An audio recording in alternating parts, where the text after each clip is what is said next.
Hey everyone, this is Emma Brick Gilding. If you've not watched any of my videos before or don't know who I am, maybe a friend has shared this with you. I'm a therapeutic life coach and human. And right now I'm coming to you from a really beautiful location. I'm just going to share it with you because unfortunately I can't flip my screen, but that is my view right now. I'm literally sat on the rocks, the little pebbles, but this was going to be a Facebook Live actually, but I have no reception where I am. So I'm recording this, I'm going to upload it later on. So I wanted to talk a little bit today about trust and feeling hurt and being hurt and having people betray your trust, having people treat you badly, having experienced trauma and pain and suffering. And this has come up for me because a lot of my clients have some really terrible pasts.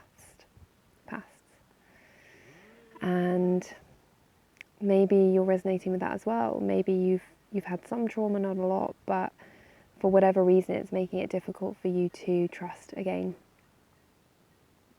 and put yourself out there.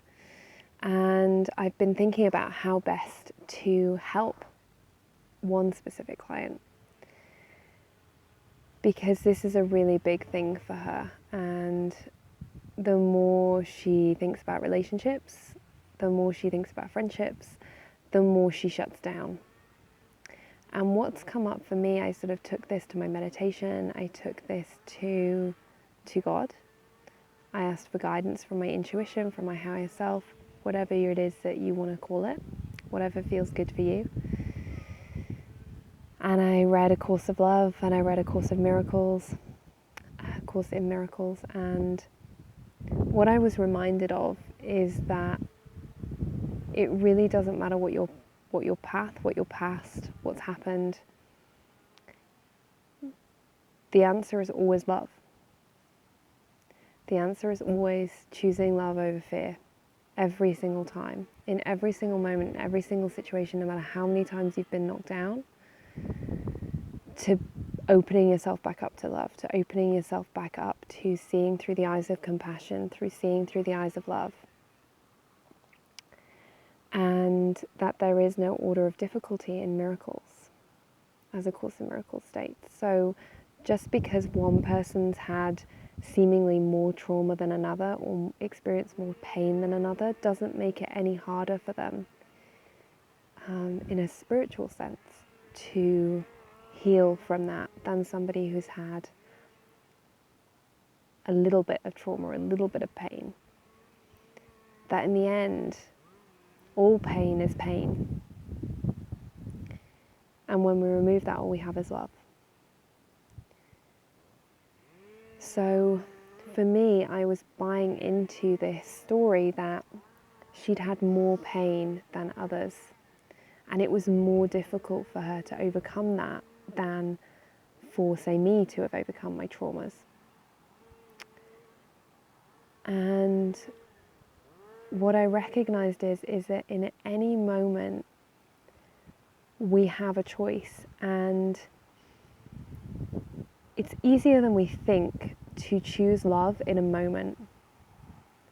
Granted, to keep that up moment to moment to moment to moment till we get, 5 minutes or half an hour or a lifetime.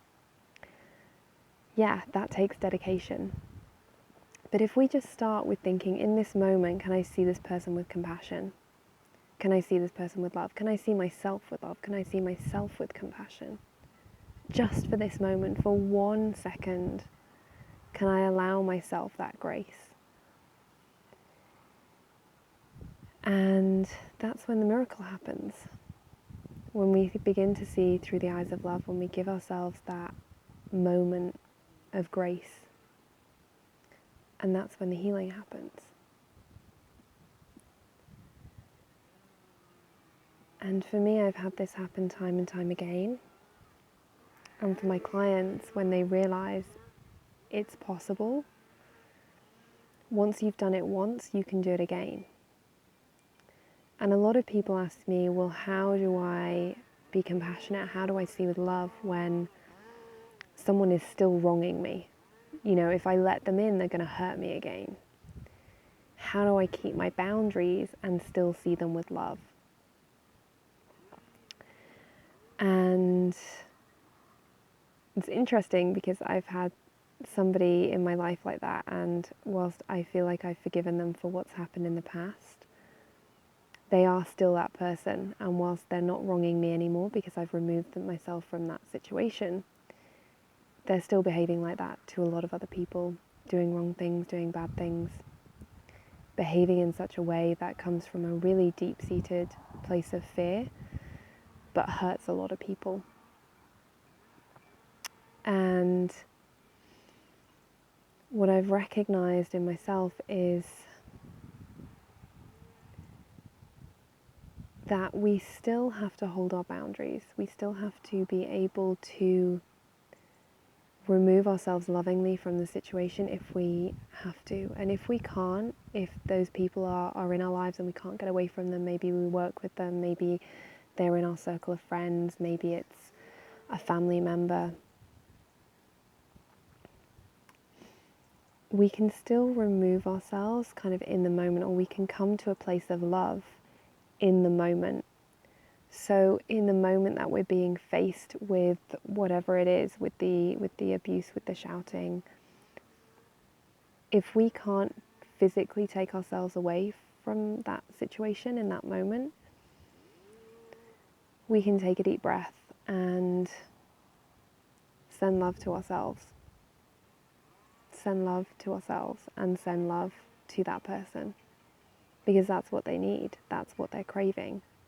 Whenever anybody treats us badly, it's not because they want us to hurt, it's because they think by us hurting, they will feel better. They will get our energy, they will get our love somehow. They will get or find the thing that they're missing in their lives. And so as hard as it might be, being able to send somebody love in that instance allows them to feel what they're craving without you having to take on board the way they're behaving.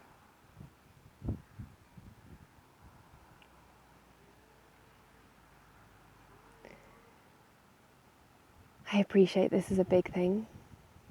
For a lot of people, becoming aware, and certainly for me, when I first read A Course in Miracles, There is no order of difficulty in miracles, I found it so hard to believe. So difficult to believe that